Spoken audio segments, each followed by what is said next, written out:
Oh no, not this one, Raja. Yeah. Not this one. We got to go to different presentation. The latest presentation. Yeah. So what we'll be talking about is a theory that is very well established. That's called world system theory. Let me get the slides sorted out first before we get to that one.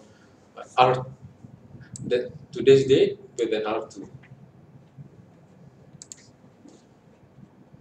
Today's date with an R2.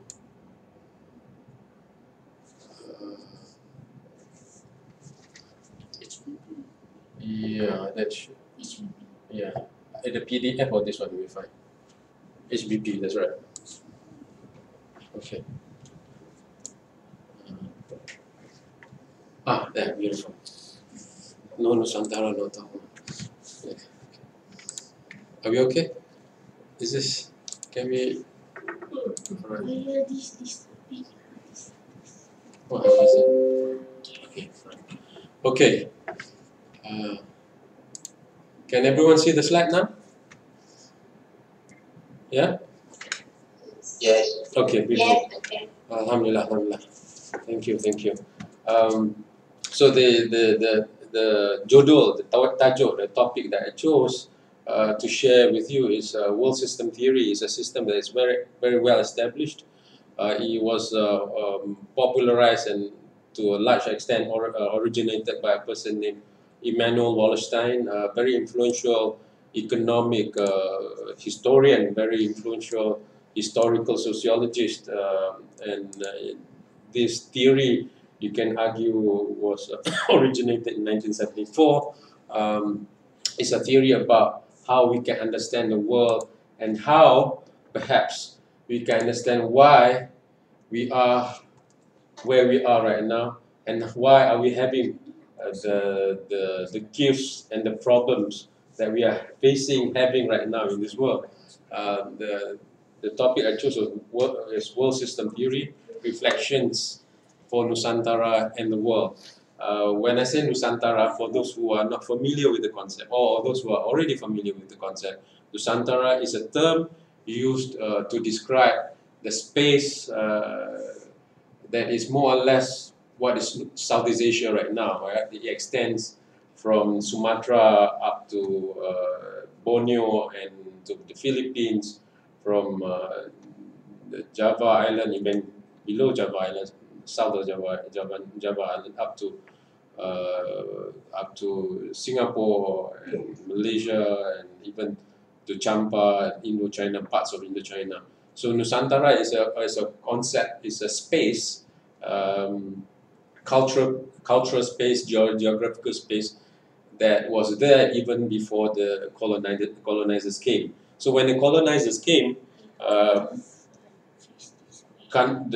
communities in Nusantara was once one, and it was broken up, and eventually after the British, the Portuguese, the Dutch, the Japanese left, the Spanish left, we are broken into different parts of Nusantara, and and to a large extent we forget that we are once one nation, one country. We are Nusantara, right? And Nusantara now has not been revived to the extent that we recognize the space that we once recognized in Nusantara. And a lot of things were originated from Nusantara. What I'm sharing with you right now is probably you will already know where this is. I want to, since we are talking about architecture, this is the oldest circular architectural structure in Southeast Asia and possibly in the world. And it predates Islam, it predates Hinduism, it predates Buddhism. In fact, when our scholars were there, our archaeologists were there, they brought in experts, theological experts, religious gurus and religious groups, and to identify the structure. And they cannot identify the structure being Islamic or Buddhist or even Hindu. So is a structure that predates that. It's a circular structure. It's a round shape. You look at the bottom there, right? There's a structure built on the side. So there's a square shape built on a round shape structure. So it is as a who knows, it might be a portal to a third, fourth dimension, to outer space, or never know that. Okay, so I will come back to this point later on about the circles and the structures and the richness of Nusantara. But the reflections that I will share from the world system theory is a reflection that is very much useful to be extrapolated, to be applied to the world as well. Because the world system theory is looking at the world as a whole unit, as a whole concept. Yeah. So let's start with the next slide. I would like to start with a slide that is from the Quran itself. And the Quran says, "Indeed, your Lord is in observation." Right? So in the Quran, emphasis is placed on people to aside from Iqra, the first word, the first verse in Quran is Iqra, read, yeah. But a lot of emphasis is placed on observation as well. So to use human observation to understand the world above, the world beyond, the world we are living in. So can we go to the next slide? So this is very much in the teaching of Islam, and this is Immanuel Wallerstein. What does Immanuel Wallerstein say? He emphasized the idea of understanding the world from the perspective of the whole.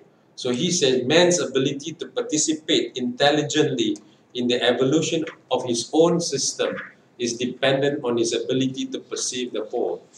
Until and unless we understand the whole, until and unless we see the whole, we are seeing only parts of reality, of the picture. So if we do not see the whole truth, we are not seeing the truth. We are seeing partial truth. We are seeing a skewed deduction of the truth. So Immanuel Wallerstein is brave, and he follows the tradition of Ibn Khaldun. Can we go to the next slide? Yeah, Ibn Khaldun. Ibn Khaldun is the grandfather of social sciences. Right? He actually bridged between the understanding of history into the understanding of social sciences. So at one point, history was very much a series of events, a series of occurrences. Somebody did this, somebody conquered this part of the world, an empire fell, and another one arises. Right?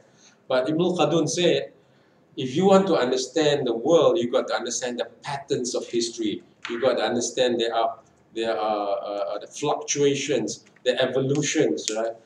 So he actually came up with basically a meta-analysis of history, and which actually led to the modern social sciences.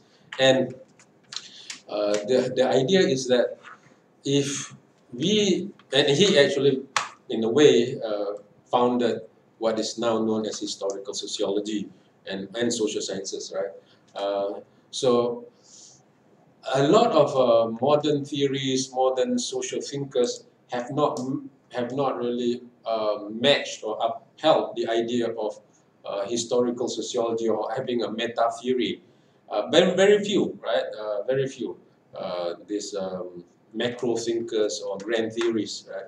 But Immanuel Wallerstein is one of those who we can call a historical sociologist or economic historian, right? So he looks at society, he looks at evolution of society from the world perspective, right? So can we go to the next slide? So let's talk about the world as a social system.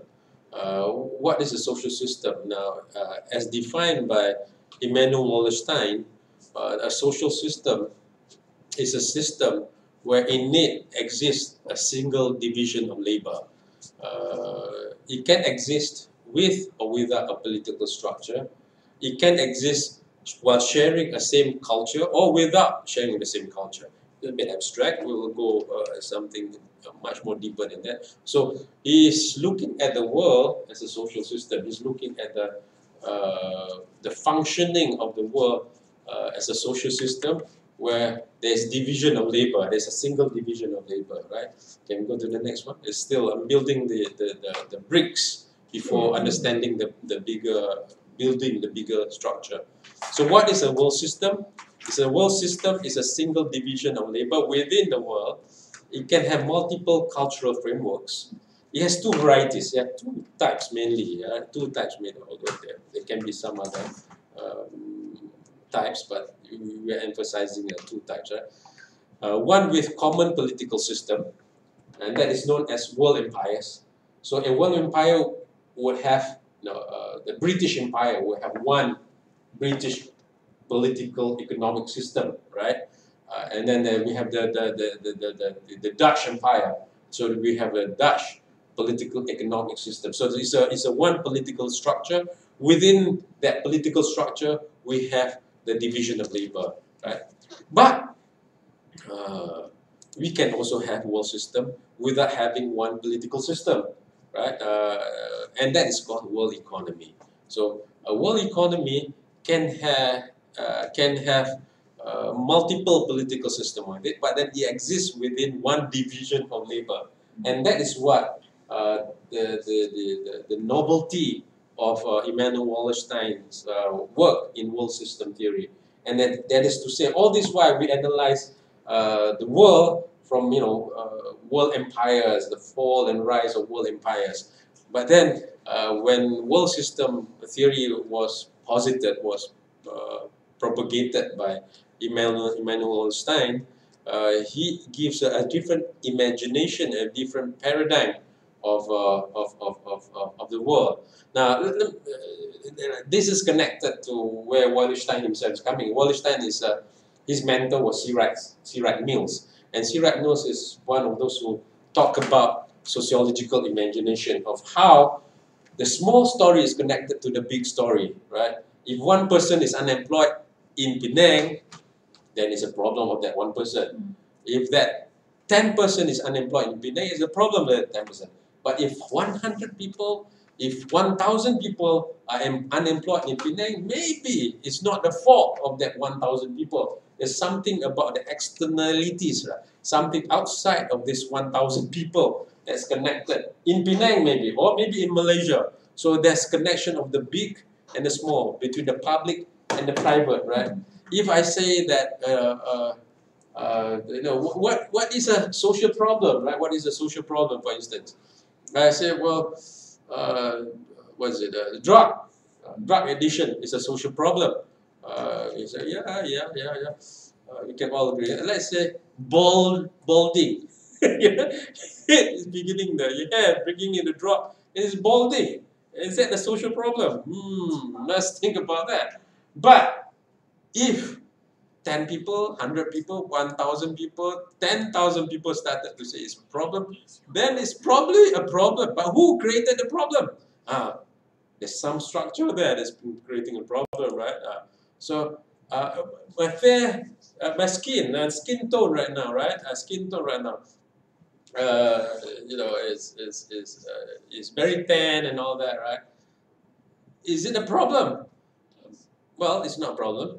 But if 10 people say it's a problem, it's 100 people say it's a problem, 1,000 people say it's a problem, then it is defined as a social problem, right? So, but then who created this problem? Maybe there's institutions out there that's creating the color of our Asian skin as a problem, and then so that they can come up with a product called whitening cream. And by the way, do you know the most popular cosmetic product in Southeast Asia is the whitening cream, right? If you go to the States, right? If you go to the States, they have the opposite kind of problem construction, right? A problem, right? Your skin is too pale, so we need to have tanning technology. You go into this tanning spa, right, to tan yourself so you look more tan, look more alive, right? You look less pale. This is a constructional problem, but the constructional problem is being constructed from the external into the internal. This is what we want to understand about the world, that the world is, that there is a connection between the individual and the public, between the individual and the world. Right? This is part of sociological imagination. And Wallerstein is who's his mentor is C. Reevany, who talks about sociological imagination. So coming back to world system theory, right? Let's go to the next slide. We need to understand Wallerstein also is a big critique of capitalism. So he talks about world system theory by incorporating capitalism into the analysis of understanding the world. What is the analysis? He talks about capitalism being a system that prioritizes accumulation of capital, almost endless accumulation of capital. So capitalism, he argues, is holistic, right? It covers almost all aspects of commercial life, almost all aspects of trading, our trade. Is historical, beginning from modern society, 16th centuries, right? So the evolution of world economy begins with the evolution of capitalism into the world, and it creates a kind of world that is full of inequality, full of unevenness. So, and the unevenness and inequality is central, in fact, integral to the functioning of capitalism. Without inequality, without unevenness, without ketidakadilan, capitalism cannot exist. Right. But capitalism talks about mobility, social mobility. You can move upward. But the reality is, under capitalism, argued by Immanuel Wallerstein, there's mobility within the limits in the hierarchy. There's a hierarchy, and you can only move within certain limits, within certain parameters, and it is difficult to have this mobility, right?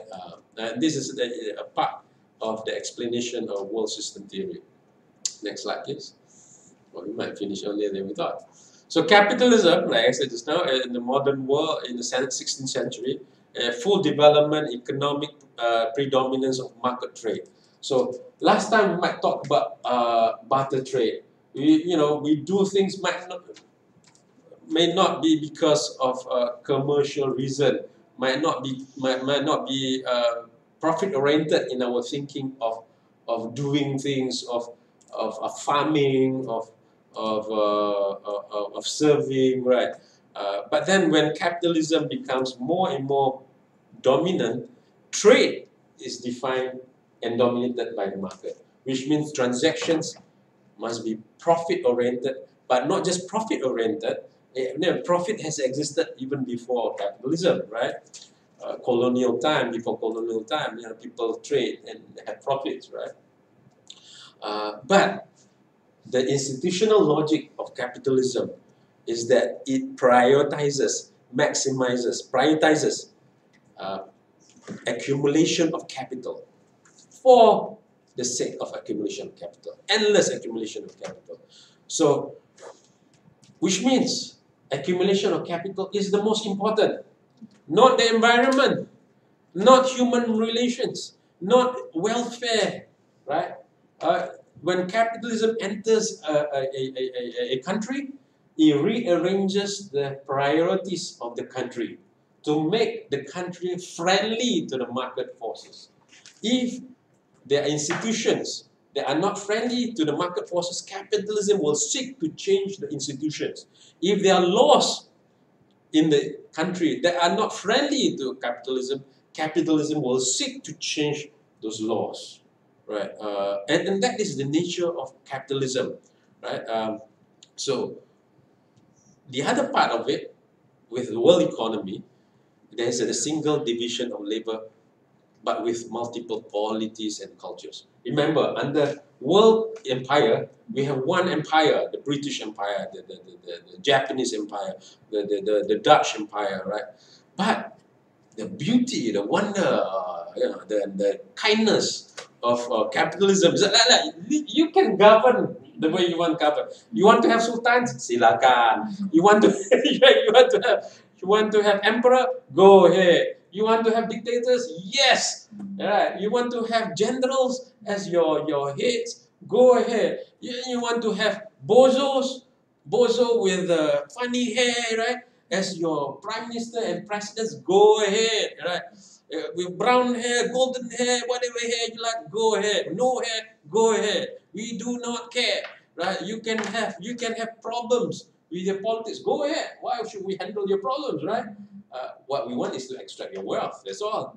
So you can have multiple polities, multiple political systems, but division of labor is one. You're integrated into this beautiful world of world economy, right?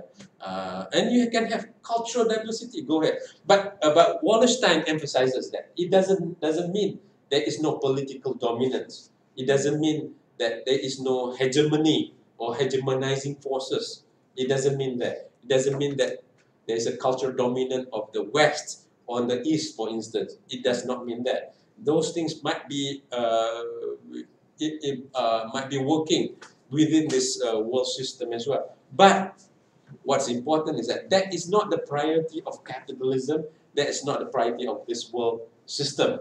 The priority of world system is accumulation of capital, accumulation of surplus, and appropriation of surplus to the core. We haven't talked about the core yet. So this is an important part of the analysis of the world, right?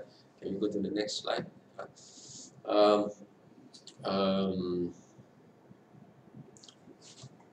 So we talk about division of labor. Wallerstein divides the world based on how capitalism divides the world, right? Now, for students of architecture, students of housing, building and planning, space is important. Geographical space, yeah, space is important. Now, Wallerstein put space in the analysis of the world system. Where you're born can affect, can determine, can influence the opportunity for you to grow individually, economically, politically, right? So there are three spaces in this world: the core areas, the core states, the core countries, yeah, which controls the most advanced technology, controls market, controls capital, who dominates capital, right? And then we have the we have the periphery areas, right, which is the most dependent, right? The countries with all the raw materials who do all the labor work, more or less, right? They're the periphery. They're the farmers of the world. They produce the rice. They produce the grains. They have the raw materials. Doesn't matter, right? But they will be in the periphery. And then we have the semi-peripheral areas, which is the area in between these two areas. The core, which has the capital to invest and extract the wealth with its power of technology, with its power of market. And we have the dependent people, periphery, who actually is most dependent on this division of labor. So the division of labor is between the core and the periphery, right? The periphery will supply the raw materials, will give the labor input, right, in this division of labor. And then the core will put in the money, and the peripheral areas, peripheral states will only get wages, perhaps, will get the small margins, right? The bigger margins, the bigger wins is with the core countries or core states, right? Whereas the semi-peripherals, the country, the areas in between the core and periphery, has both the characteristics of the core states as well as the peripheral states. So the semi-peripheral areas, right, the semi-peripheral countries, right, will have capital, but not as big a capital like the advanced countries, advanced states. advanced areas, will have technology, but not most advanced technology, no. But they are in the center. They also will have labor, but not as cheap a labor as the peripheral areas, right? So my question right now, I put there, where is Nusantara? Where are we in this whole picture of specialization of division of labor, right? Are we core country? Uh, uh, are we not core country? Do we have the most advanced technology? Do we control the market? Are we located in those countries, right? Or are we not? So if you are not in the core country, we are left with two other possibilities: periphery or semi-peripheral countries, right? So perhaps some countries in the Nusantara region, space, is in the periphery, some is in semi-periphery, right? Perhaps some will argue, well, Singapore is probably in the core, and I probably will agree with you. I think Wallenstein will agree with you. Well, Singapore is known to be the capital hub of Southeast Asia, right? It probably has the most advanced material development technology as well, right? Probably we can argue that. Peripheral areas, probably Wallenstein would say, well, Malaysia will be semi-peripheral, not peripheral. Malaysia doesn't have cheap labor anymore, right? But then Malaysia still has raw materials, but not as much, as abundant as Indonesia, for instance, right? So Indonesia, where will we place Indonesia? Maybe we can argue that Indonesia, because of its the vast amount of labor that is still available, still not skilled, right? Emmanuel Wallerstein will place it in the peripheral area. But this is where we're going to go to the criticism of world system theory later on, right? So if you classify the countries based on this, you will see different degrees of countries, a different classification of country based on this definition, right? Can we go to the next one? Okay. So with the specialization in specific geographical regions. Remember, we talked about capitalism as a system. It's a system that inegalitates, right? We do not have that word in English, but I'm creating that word. It's a system that creates inequality. It's a system that is based on equality. It's a system that relies on inequality because it has what Wallerstein called unequal exchanges. So the exchange that is being, the things, the value that is given by the poor country, the peripheral country, is not the same value that is being extracted from them, and they do not receive the same value from the core country. So there's this exchange that is very unequal and continue to be unequal, right? But this is the difference. If we look at the old analysis, even Marxian analysis perhaps, right, talks about how the surplus or surplus value is transferred from the owner to the laborer, the laborer to the owner, right? So the laborer does all the hard work, right? And the owner gets all the profits, right? The bigger profits is with the owners. The owners will get, and the owners will have most of the wealth. The labor will bend their back and plant the paddies, and they will farm. They will go to the sea. They will fish. They will die in the process sometimes, right? They will fall from the valley and get bitten by snakes and all that. But the rich continue to become rich and richer and richer and richer. That is generally the picture. But Wallerstein said, well, what's happening right now is not just the owner and laborer. What's happening right now is between the core area or core areas and the peripheral areas. So where you're located in, right?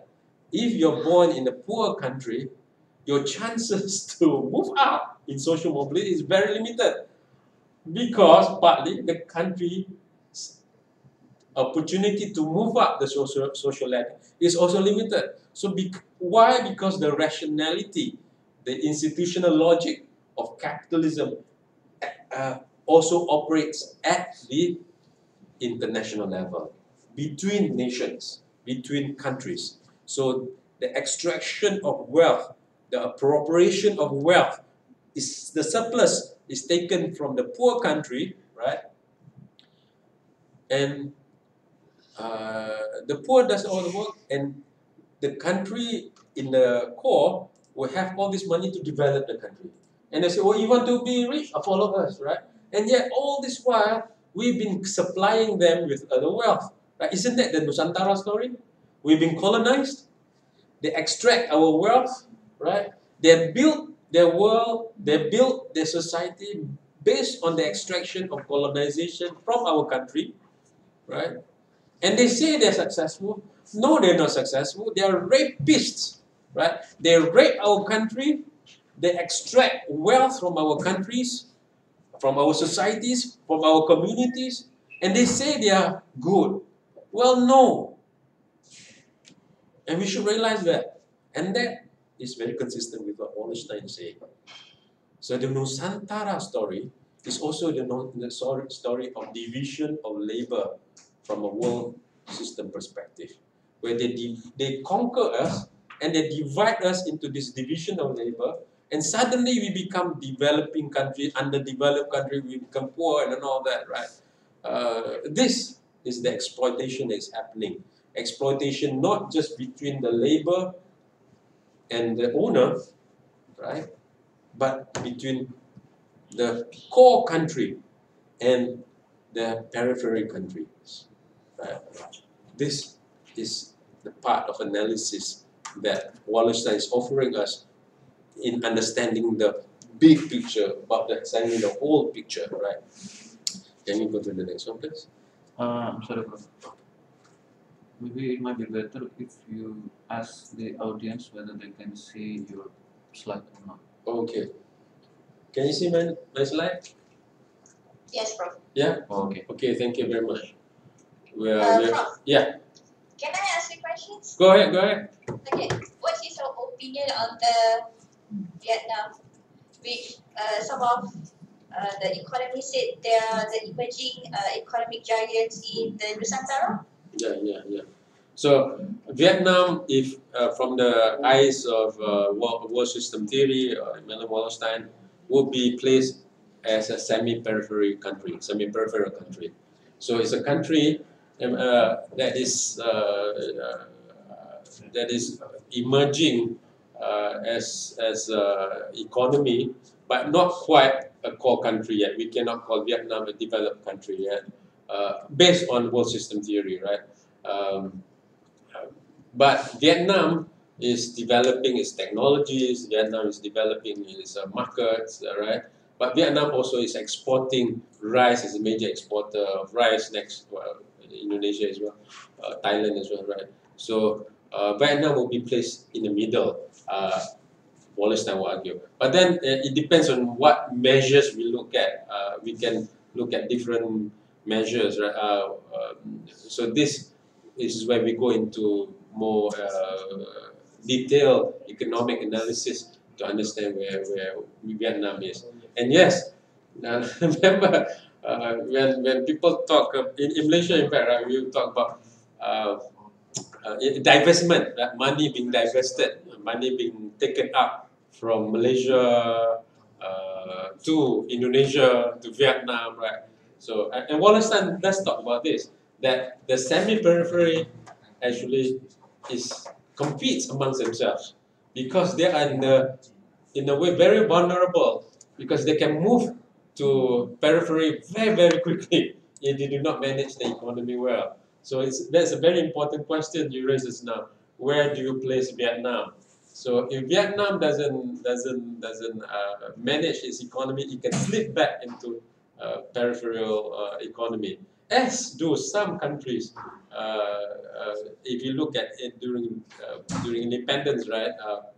Some countries are very backward, and then very advanced. Suddenly slip back to periphery, and that would be one example with North Korea, not South Korea. No, South Korea is the opposite. I'll move on. Maybe what I will say, it will be more telling, more relevant to the question. Can I? Yeah? Okay, thank you. This is a very important question. Now, so the division into three areas, right? The core, the semi-periphery, and the periphery. So the periphery have more political reason than economic. It's also not united. It's exploiter and exploiter. In the scheme of analysis of Wallerstein, semi-periphery exists. When we say that, it's more so for political reason. Why? Because when you have a second category between you and the rich and the poor, so you see the semi-periphery, you can actually move up. Yeah, you can move up. Look at Vietnam. Look at Malaysia. Right? You can move up the ladder. Right? You can become a manager. You can become an executive. Right? You can move up. Right? But the movement, the mobility is limited. Yeah, and then these managers, these executives, right? Country, right? Oh, look at us, look at us. You see, we are making, we are producing technology right now, right? We are catching up, right? So we'll say, yeah. We are moving. You see, economic growth, 7% per year, 8% per year. Yeah. So, but you look at the whole continuum of time, right? The core will remain the core because they will continue to accumulate wealth. They will have more and more wealth, right? Semi-periphery can catch up, but to an only limited extent. Right? This is world system theory's point of view. So connecting back to the Vietnam story there. So Vietnam will be a very telling example of what world system theory wants to do with what capitalism wants to do with a semi-peripheral country. Look, if you like Cambodia, if you work hard, you can become Vietnam. Yeah.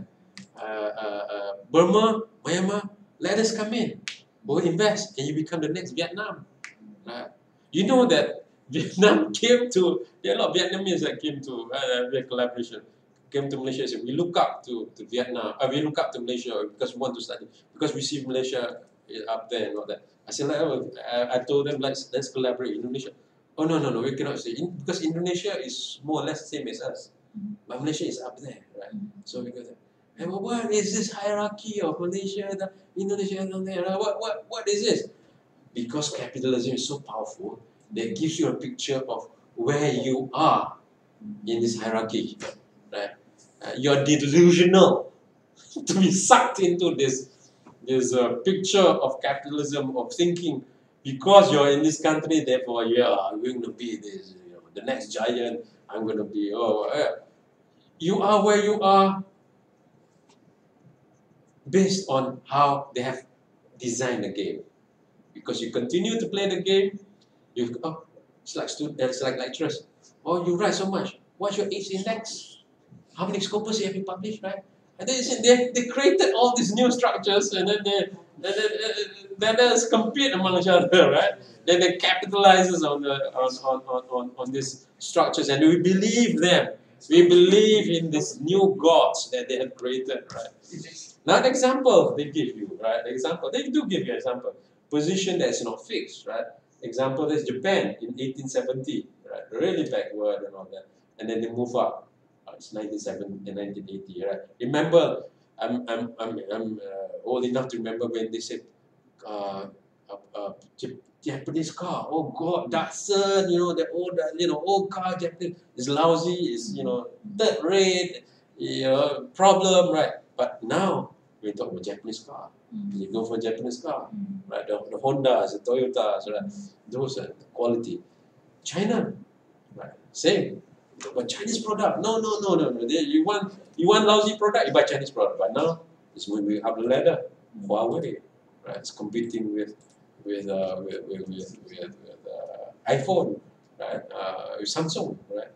So there is movement, and you'll see in the critic we will talk more about how Wallerstein has actually revised his theory as well, right? So it is it can happen, but it is very, very, very difficult, right? So the semi-periphery, the point here is the stability of the world system depends on this semi-periphery semi-peripheral countries, because it creates the sense of hope, right? The sense of hope. And by the way, you know what Buddha says about hope? Buddha says, hope is what stops people from dealing with reality. we hope, ada harapan, ada harapan. Right, yeah, we are being bluffed by our hopes, promises. I'm giving a realist point of view of the world, Wallerstein style. Okay. Next, please. Prof, may I have another question? Go ahead, please. Love questions. Okay, maybe Prof, relating to the previous slides, Yeah.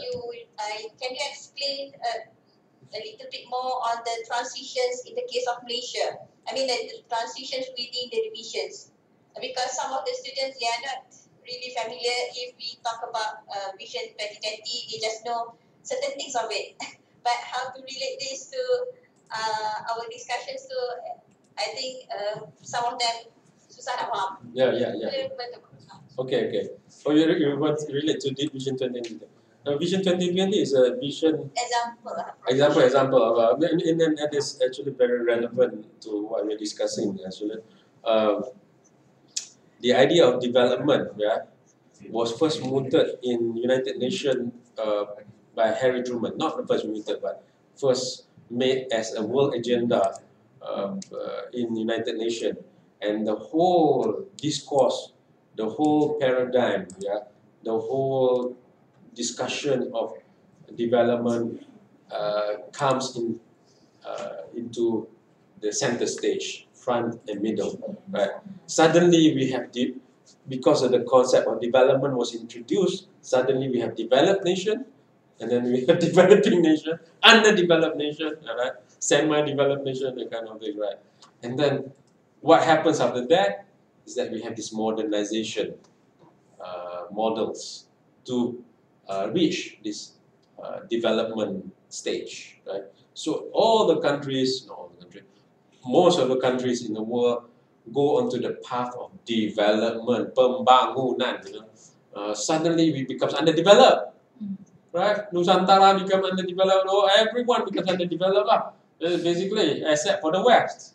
West is the model of development. You want to follow us, and we tell you. So what happens there? It's a modernization theory emerges out of that. How to modernize your country, right? So you follow this linear path of modernization, you become a developed country. Now, Wallerstein's theory is actually a counter to the modernization theory, right? Okay. Now, connecting to the question about Vision 2020. What's Vision 2020? Vision 2020 has 9 challenges. It's also a vision to make Malaysia a developed nation by 2020, which is last year. Are we developed yet? I'm not sure.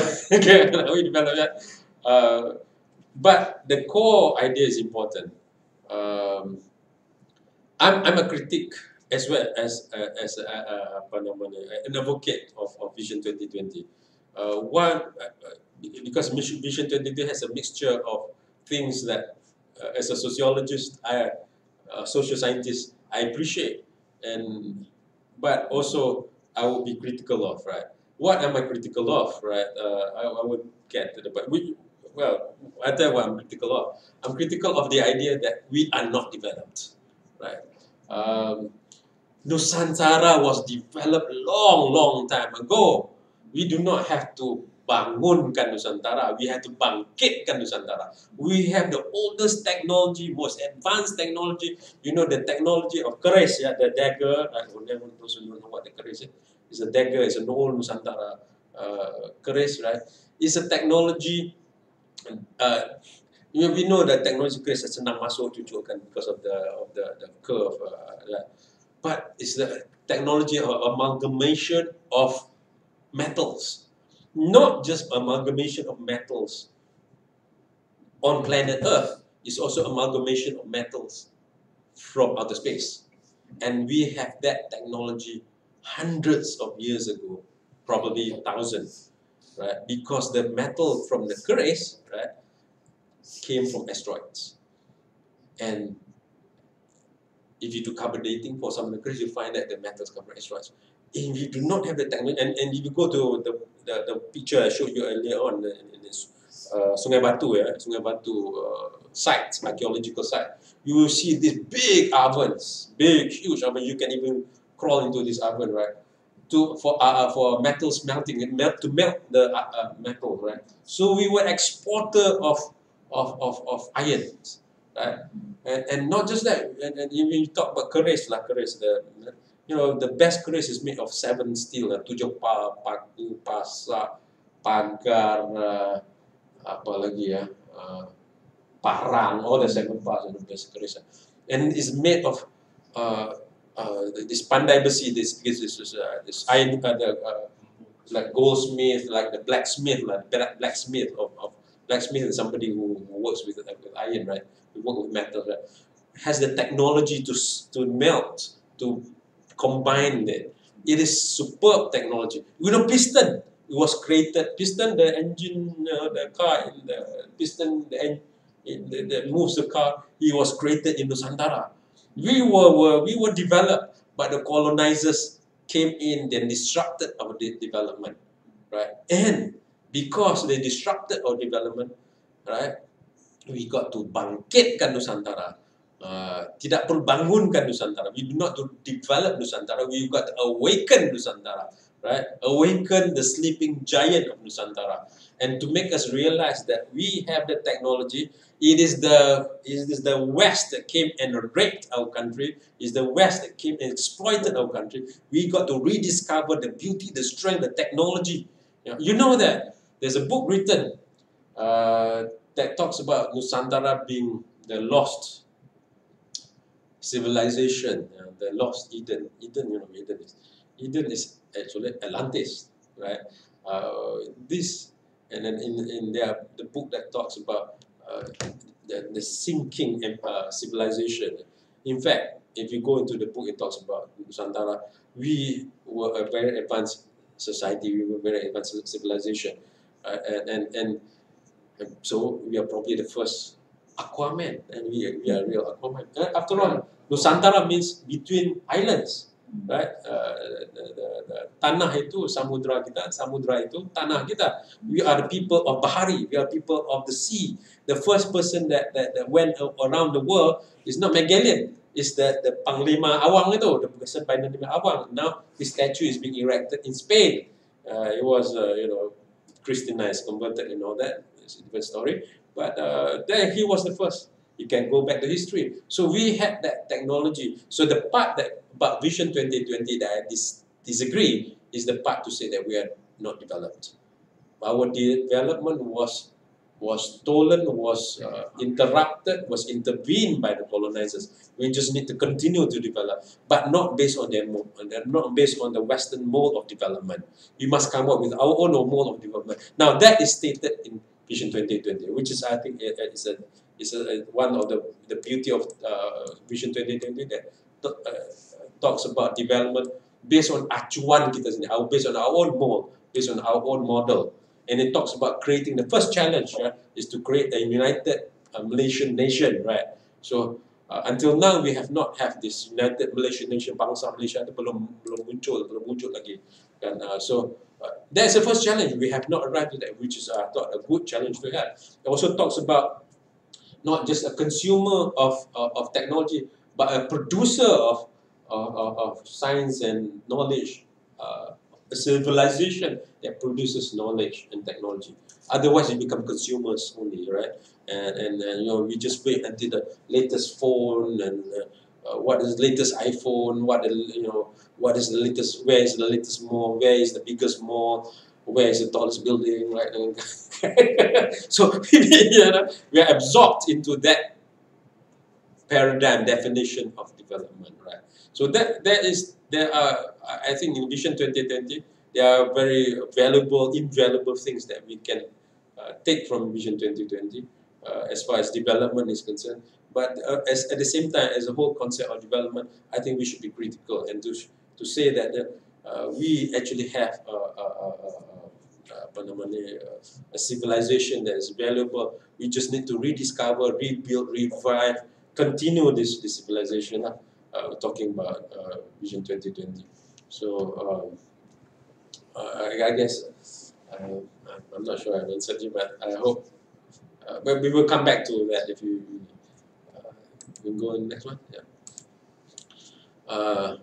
So capitalism that has created the world order since the beginning of capital and disregarded national borders in search of profit. So the idea of country, Emmanuel Wallerstein does not place country as the center of production, but place capital as the center of production. So the country that has capital, that has control of capital, will create this new order, this world system, right?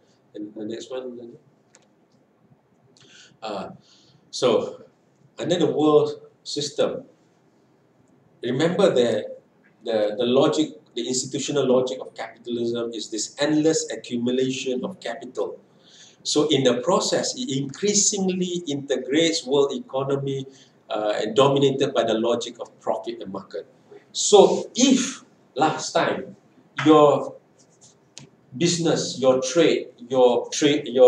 transactions, right, are not part of this economy, capitalism wants to be part of the economy, right? If you do not eat pizza last time, it's okay, we deliver pizza to your house. And that's integrating your house into the pizza delivery system, right? So increasingly, capitalism is integrating every aspect as much as possible, every part of the world as much as possible into the capitalist economy, right? Including the environment. So environment of different countries are seen as commodities to be exploited, right? So it progressively tying more and more countries, more and more spaces into the global market as specialized buyers and sellers of various commodities. So it's commodification of spaces, commodification of activities. So what's the big thing right now? People talk how to monetize, how to monetize, how to monetize. Let's monetize this. What does it mean? How to make money out of this, right? By integrating it into the capitalist system, right? And that is actually the power of capitalism, right? So minerals, tropical raw produce, manufactured goods, or advanced technology that are increasingly integrated are seen as part of this world system to be exploited, to be eventually translated, transformed into capital, right? As long as you can exploit, monetize it, monetize it, right? Until the end, right? And that is institutional logic of capitalism, right? Next, please.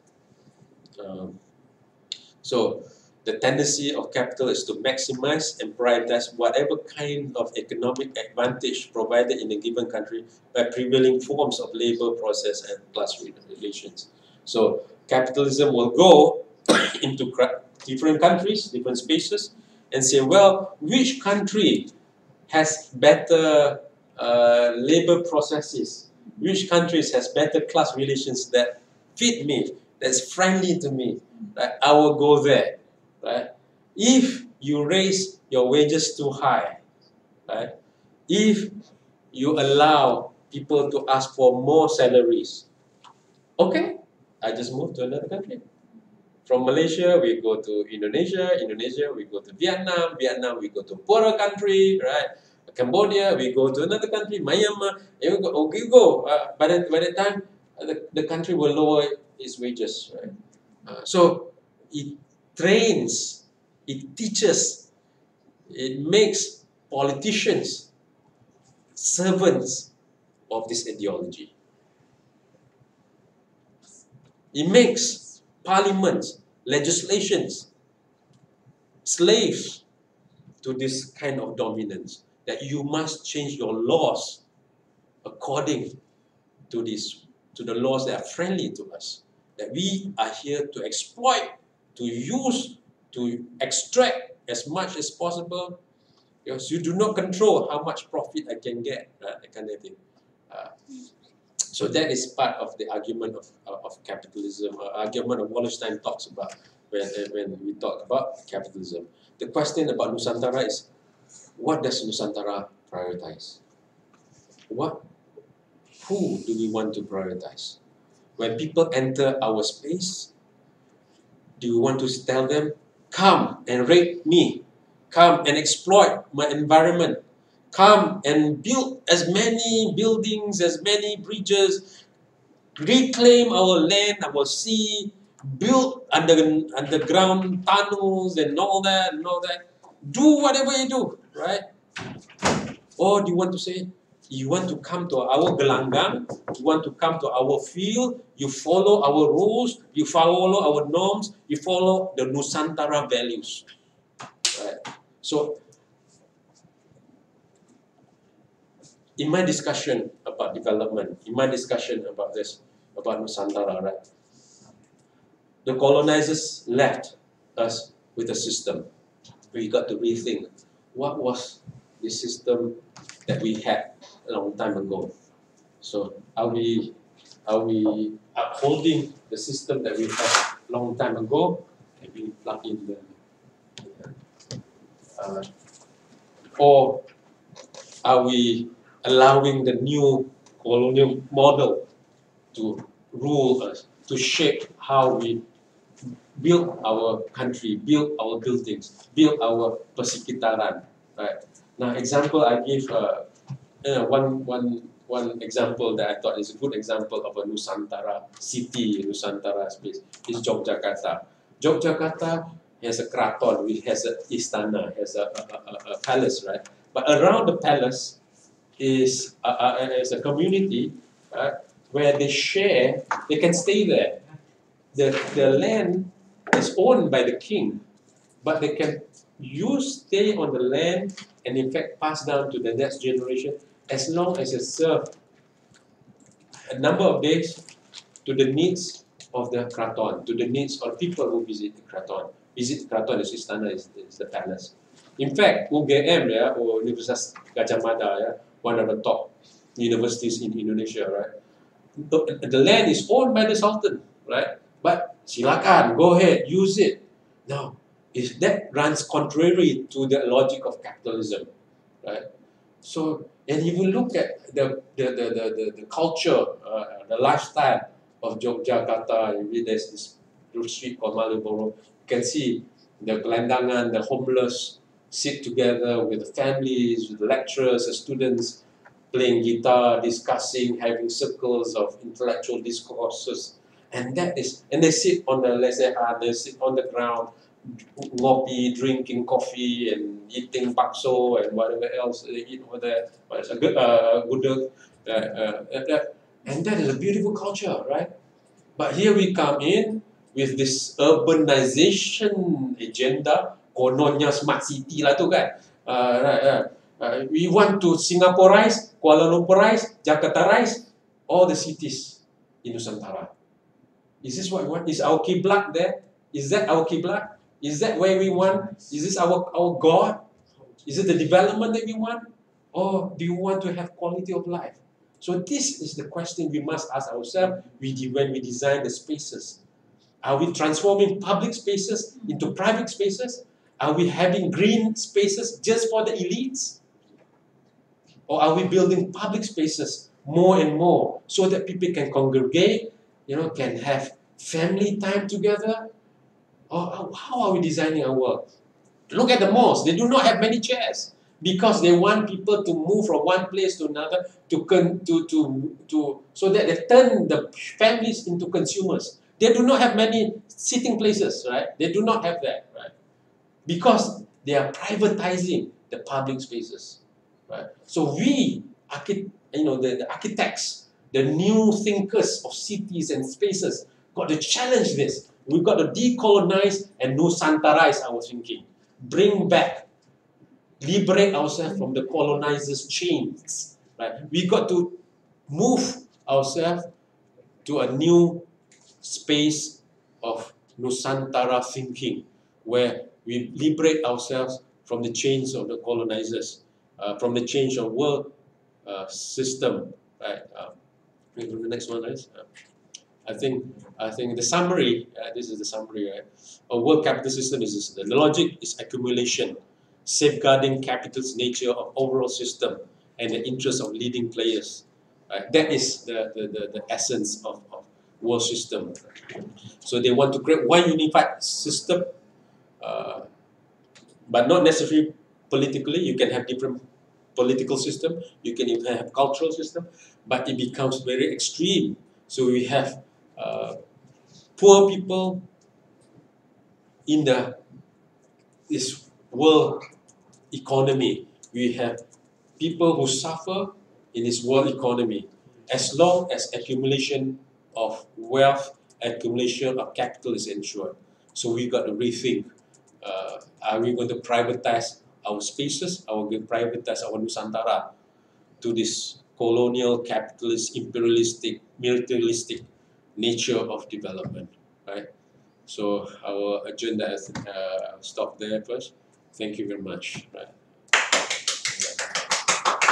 Oh, by the way, I'd like to tell you that I have a team of people over here, and these are people who are helping me. Nanti kami bentar-bentar sedikit ini.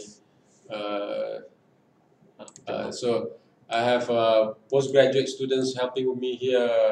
Iko there. Iko is from Untirta, Banten, Indonesia. I have Mas Muzakir there, who is from UNESA, Surabaya, doing both of them pursuing their PhD here, and then we have two technology experts with me here. One is his name is Rajay, is a master student pursuing his postgraduate studies in Sains. They're all Sains, from Universiti Mohammad Malang. Our technology specialist always helping me. And we have a technology consultant with me here, who is 11 years old. Is it there? There's a Shahria, who's internet name Nolan. Sorry? Nolan, okay. Who's also my son, by the way. Right. Yeah, so helping. Nelon, right. So thank you very much. Thank you very much. Yeah. So did you mean you brought your son? Yeah, my son. He is an editor. He edits videos and all that. So to upload the videos. Raja is the other technology expert, a technology specialist. So he's a technology consultant. That's the way to pass, your expertise and skills to. If an artist, they will bring their kids to the stage. but no, the technological transfer is opposite. He is teaching me. He's telling, he's guiding me, not the other way around. So he's telling me, ayah buat macam ni lah, ayah buat begitu lah. Very fast learner on technology. So Prof. Reevany, are you willing to accept questions? Sure. Please do, yeah. Yeah, so students, if you have any question, Afifuddin, a lot of things touch on Indonesia. Maybe you want to say something, and other students as well. Oh, we have Indonesian students too. Yes. Okay. Yes. Monggo, mangga.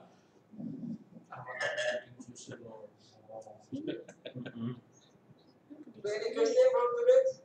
Oh, ini anak SBY ya? Ya, Susilo Bambang Yudhoyono ini.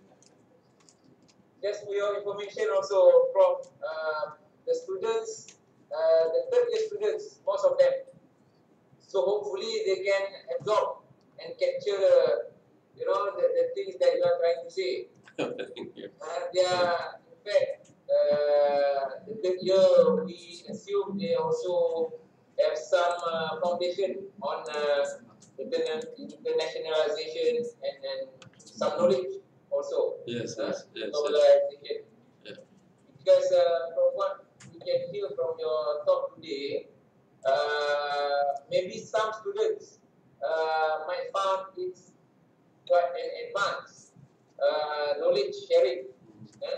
Maybe some students cannot capture everything. At least we are not just talking about Malaysia today. That is a good point that we are, in fact, waiting to hear from you, and you deliver it well. Thank you. Thank you. Thank you very much. Okay. So maybe just the practice. Normally, once we invite lecturers from other schools, you maybe in the future need our input, to involve in your teaching class also. Oh, You are sure. welcome to invite us. Sure, sure. In tourism, and other lecturers in land administration, Sure, sure. and me in property development. Yeah, yes, yes. Just to show our token of appreciation. Thank you, thank you. So letter of invitation or certificate of appreciation will come in later before end of this semester. Sure. Hopefully, I can do it as soon as possible. Thank you, thank you. So students, any Maybe anything you would like to you can say? rojak-rojakkan bahasa also fine. Okay. Yes, in Nusantara language also can. Yeah, yeah. And in fact, Prof. Reevany can speak Arabic. Arabic. La. There's only Arabic. So student, any question? Prof, Yes. I would like to ask Yeah, another question. Yes, that is it. It's just you mentioned about world system theory, Yeah. and I'm not familiar with it, but you are touching this theory on the discussions of countries. Can this theory apply to states? Oh, that's a very, very, very good question. Why do I say it's a very, very good question? Because my supervisor is a critic of world system theory. So he developed what is called the global system theory, which is quite a critique of world system theory. And when you look at world system theory, and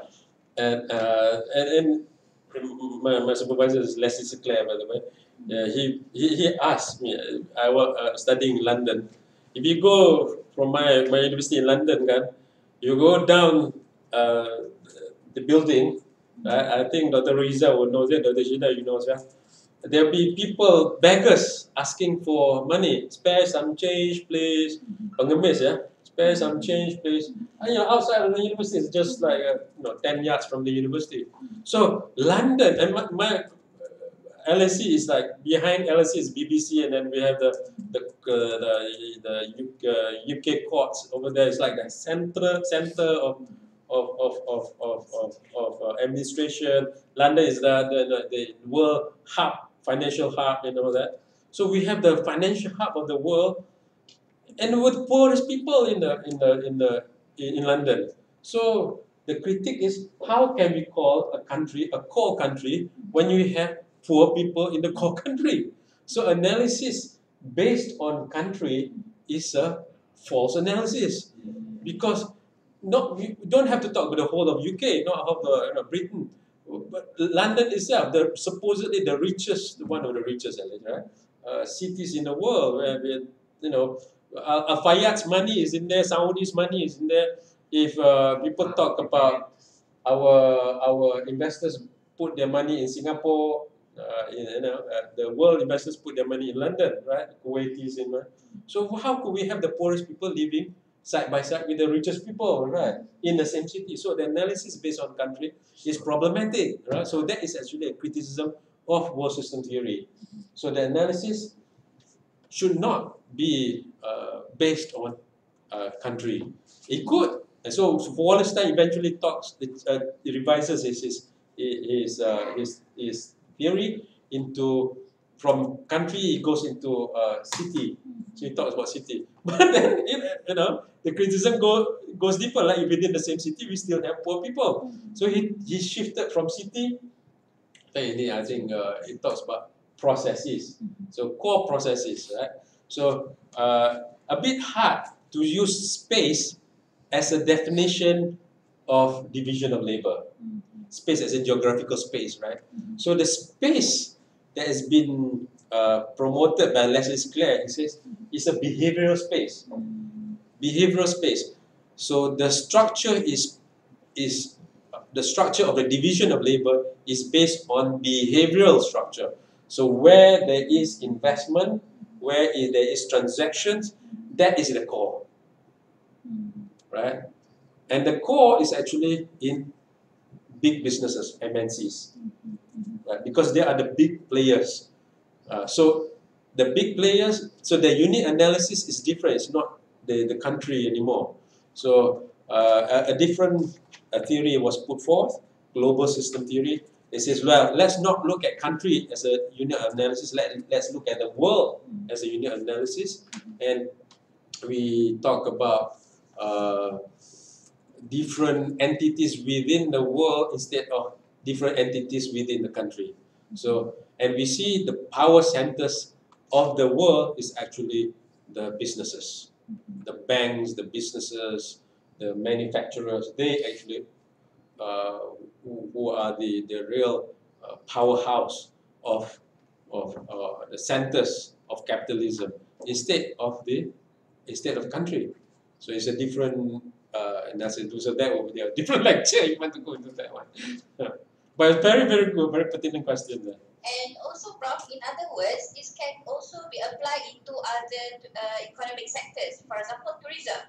If you mention about labor, about this social change in tourism, it's also similar. Yeah. So memang boleh lah. Memang boleh. Oh, cantik.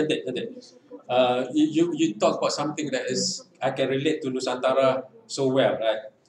And this is connected to the Nusantara idea. In tourism, right? We are not ranked number one, but in halal tourism, two countries rank number one: Indonesia and Malaysia. We rank number one in the world in halal tourism.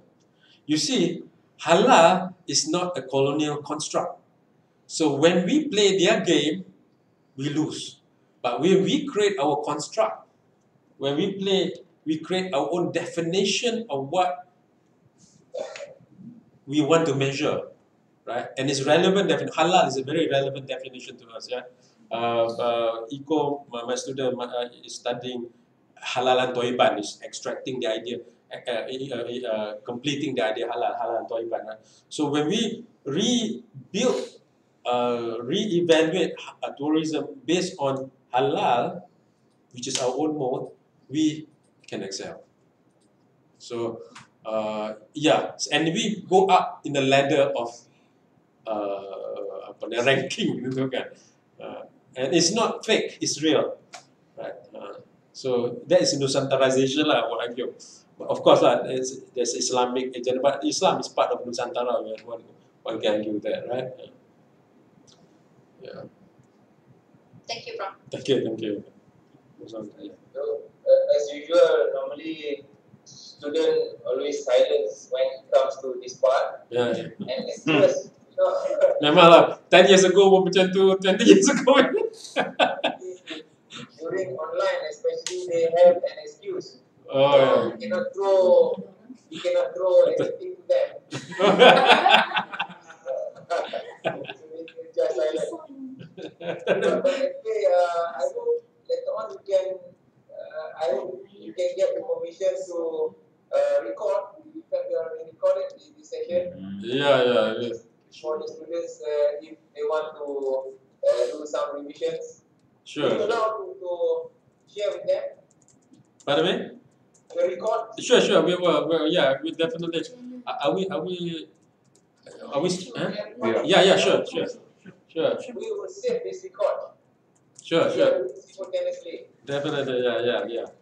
And also on top of that, we also need to get your slide presentation. Sure. Okay. Need to Can we share? We need to share. Yeah. Because our course is a professional course. Yeah. So each lecture class will be reviewed. Yeah. So each session of lectures will be reviewed.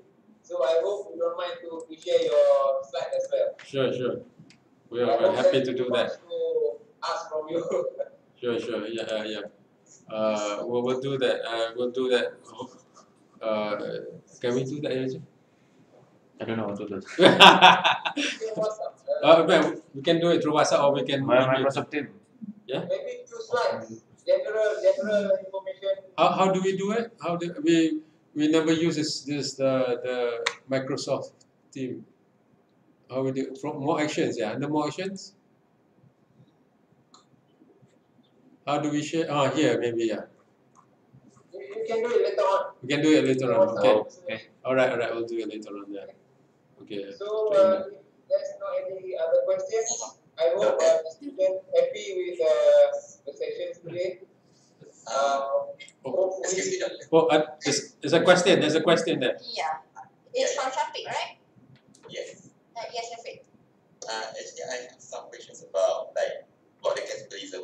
I'm not sure whether it's related or not. Like some people, especially from Western country, and especially even in Asia, they say that capitalism are in danger due to the rising of the socialism system. Like many young people, especially today, see that capitalism is a problem. But based on my understanding and based on my belief, capitalism actually can make everyone rich. It's just that you need to know how to grab that opportunity. So I have a questions here. What do you think about this movement? And then second one is that is this good for us, especially for for our Eastern civilization, because capitalism is basically a Western thought of system. That's my question. Okay. All right. Let me understand your question before answering your question. Yeah. So number one, your question is about with capitalism, one can become rich. You just need to know how to become rich, right? That's one. Okay. The second thing about the movement, I'm not sure what was the question. What's the movement? About the movement, this one I saw the news from in Western country, they say that capitalism is half a problem of it. So they force the government to change from capitalism system to be a socialist system, which is can benefit the people. Is this movement good? Okay, all right. Okay. Okay. First question first. I'm not against anyone become rich. I'm for becoming rich. Right? I believe in becoming rich. I think we must be economically strong, and that is actually not just an encouragement. I think it's a moral duty to become economically strong. Because if you are not economically strong, our family, ourselves, our people will be easily exploited. Yeah? And in Islam we say kefakiran itu menghampiri kekufuran. Yeah? The extreme poverty can easily lead to apostasy, so to say. So we got to be very careful. And I believe in economic. I've actually written a couple of books on financial independence, total financial planning. I've worked together with financial planners. I'm a student of Robert Kiyosaki. You know Robert Kiyosaki? Rich Dad Poor Dad series. I've attended his courses in overseas, right, and in few cities in overseas. I'm a student of Rich Dad Poor Dad. So I believe in financial independence and all that. I think everyone should have a date they set in their mind where they want to become financially independent, and they can say what they want to say once they are financially independent, or otherwise.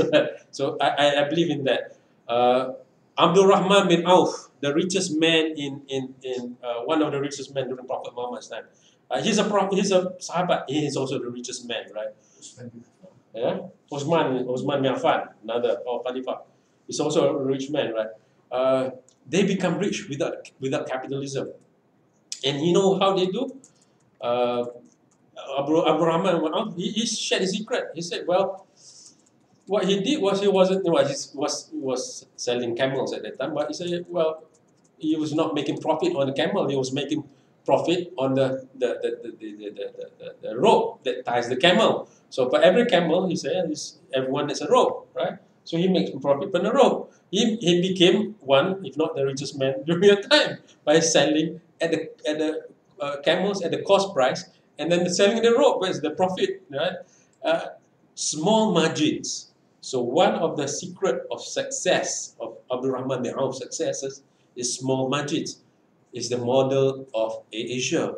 It's a model of a lot of this new emerging businesses. Small margins but big volumes. And in Islam, Islam teaches us not to have exorbitant profit margins. Islam teaches us to have just nice, so that when two persons make a transaction, both are satisfied. Prophet Muhammad SAW, when he sell his product, he said, well, he even declares what the cost price is. You want to give whatever over and above that, silakan, go ahead. And that concept was also is used, and people say that's crazy, you cannot do it now, right? Now Utah, Utah is a state in the United States, right? Where there are a lot of Mormons a branch or a sect or cult in Christianity, right? They have such institutions, they have such community centers where you can go and take things and donate. You know what the cost price is. So the whole approaches sunnah that was introduced to us can get us to become rich, right? Without having capitalism at work. So it's not about capitalism. It's about good financial practices, good financial habits. Right? Also, that's one. Well, second one about socialism and all that. I'm a bit a critic of Western models, right?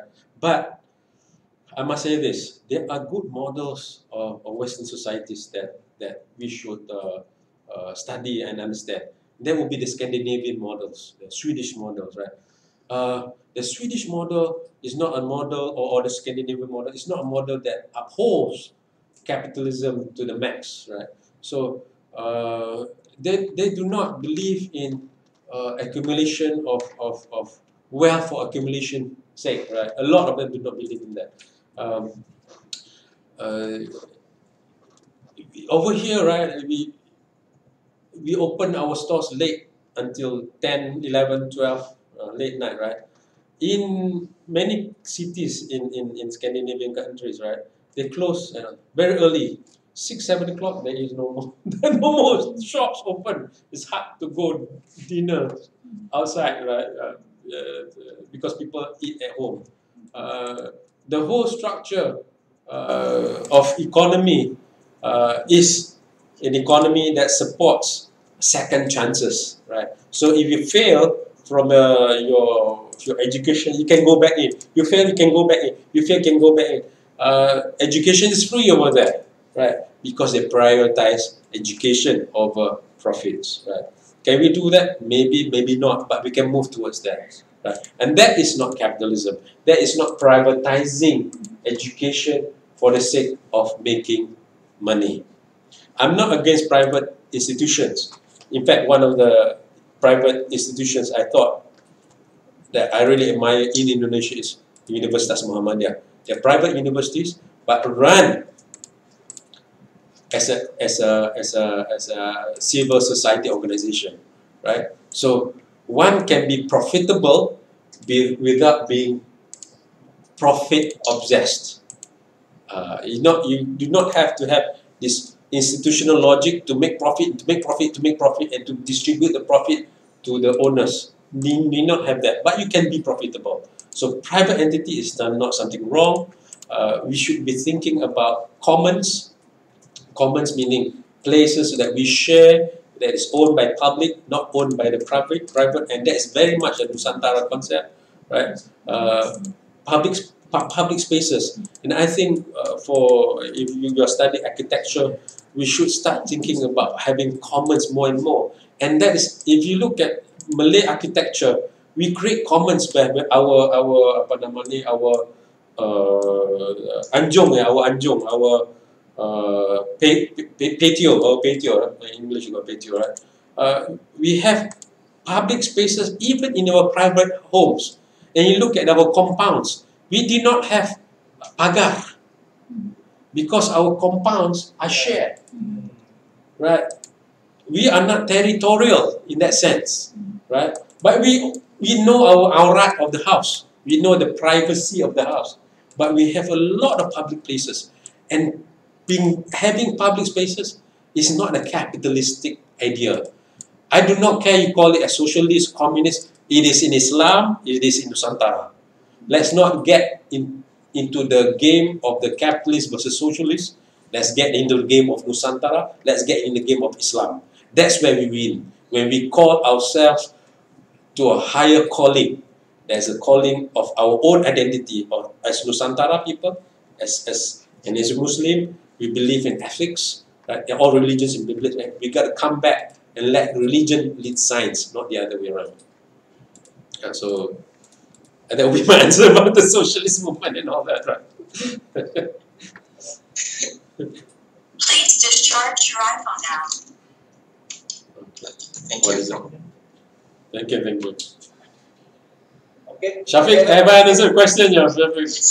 Yes, Doctor, I would like to ask you a question. Yeah. So, from the presentation, I understand that you touch more on the past and the present context of the world system theory. So, I would like to know that, like, in light of perhaps the post-COVID or maybe the fourth industrial revolution, what kind of trends, maybe globalization or maybe shift in power, political power that we can expect? And can the world system theory still be applicable by then? Oh, yeah. Oh, wow, that's superb. Very, very important question there. By the way, I do have a YouTube on fourth. Yes, May I know your name there? my name is Vijay. Huijin. Okay, Huijin. All right. The essence of your question, if I understand correctly, post-COVID, will world system theory be applicable still? My thought, world system theory has its flaws, right? In fact, I do not subscribe to the idea of the country as a basis of division of labor. Right? That's where I part from Wallerstein and his world system theory. I think that's a bit flawed to use geographical space as the unit of analysis vis-a-vis division of labor. So in that sense, I think that is not applicable. But the other part to it, which is a capitalism, will capitalism survive? Will capitalism even succeed? Right? With post-COVID. One thing we see with COVID is that there's more and more computer mediated information and communication technology occurring, right? So more and more people get integrated into the capitalist system even more through digital connection. Now, question is, to what extent is the digitalization lead to capitalism, or can we still claim public spaces? Can we still have public transactions in the virtual world? The answer is yes. Because in the virtual world, you can create spaces where you can share things. Alright? And the good thing about millennials, good thing about Gen Z, Gen Z, the Alpha, the Beta, whatever generations that come to this, is that they're believer in sharing. The open source movement is a movement of shared economy, right? The Buddhists in Thailand believe in what is called sufficiency economy, which means this: each village produces what it needs. Once it has sufficient, then only it exports outside of the village. So it is a very strong Buddhist kind of philosophy of economy. So it's not an economy of surplus for surplus sake. It's economy of sharing, going beyond your borders to share. And that is very consistent with a lot of the uh, principles, values of the netizens, at least the millennials and the Alpha Generation Z, right? My concern is capitalism will creep in into this space of digitization, of digital space, and the term monetization comes in. But what's interesting, right, and I'm learning from my son also, he tells me a lot of these YouTubers and all that, they give away things. They give away cars, they give away homes, right? What's his name? The Beast. Mr. Beast, right? Mr. Beast. What does he give away, Sharia? Homes.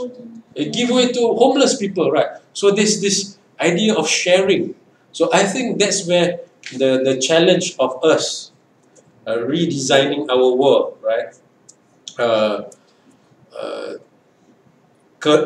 taking care of our community, right? Now I'm this now I say I'm a student of Robert Kiyosaki. I'm also a student from the Chinese education, right? I was a right? I'm a student from primary school up to secondary school, right? The standard 1 until standard. I even went to private school, Confucius private school, right?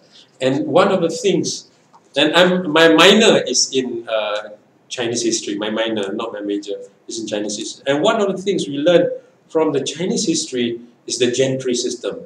The gentry system is a circle, and this, if you see the old Chinese villages, is in a way it's a circle, and you enter the circle, and within the circle there are many houses, right? So the houses will take care of the members, the family members within the houses. It's a gentry system. So each gentry will have a leader and all that. So it's the same system of kampongs, right? Same system of kampongs. It's a system of sharing. It's a system of gotong royong. It's a system of accountability. It's a system of sharingness. And that is a system that we must recreate. Because when the West came in and colonized our world, we adopted this idea of, I do not know what, development that is very much capitalistic, right?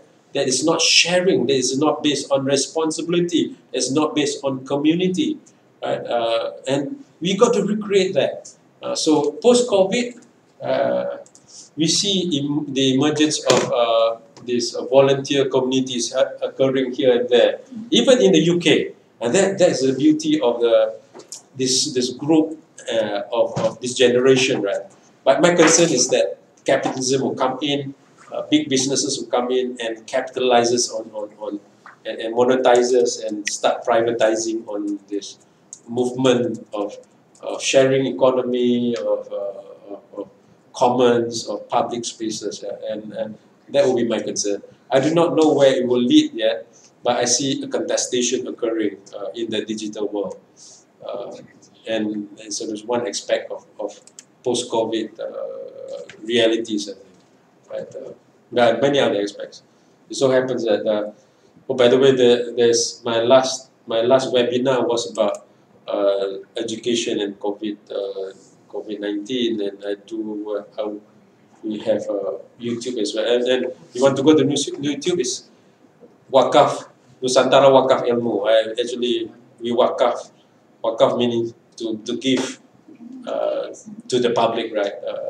With the niat, with the intention not to privatize the ilmu, not to privatize the knowledge, to give it to the public, right? And to be so that it benefits the public. So you go Wakaf, Nusantara Wakaf Ilmu, you can see the YouTube webinars that we had.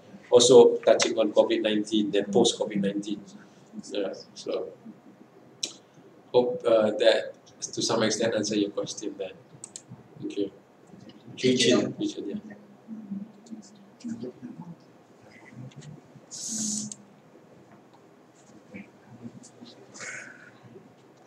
Okay.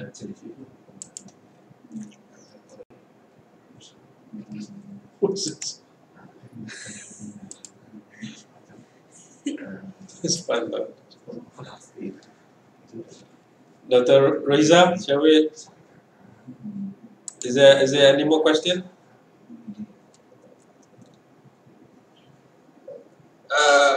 We are having some network quality now. Okay. Yeah, maybe it's my signal, or I'm not sure it's from your side. But anyhow, students, if you have any other questions, we are about to reach 4 p.m.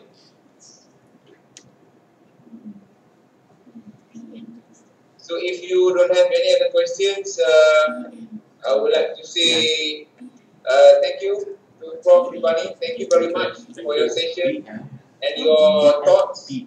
Hopefully can give different angles of not just built environment, but also how the world's functioning as a whole, socio-economic and environment.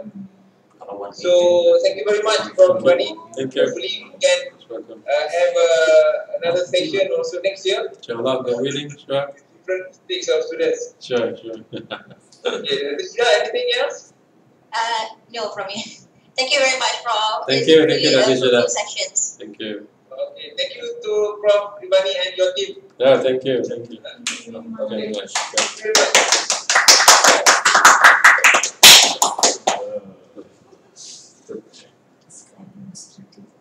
Can we leave now? Yeah. Yes. Right. Thank you. Assalamualaikum. Thank you, Prof. Thank you. Thank you, Bye. Prof. Very much. Thank you.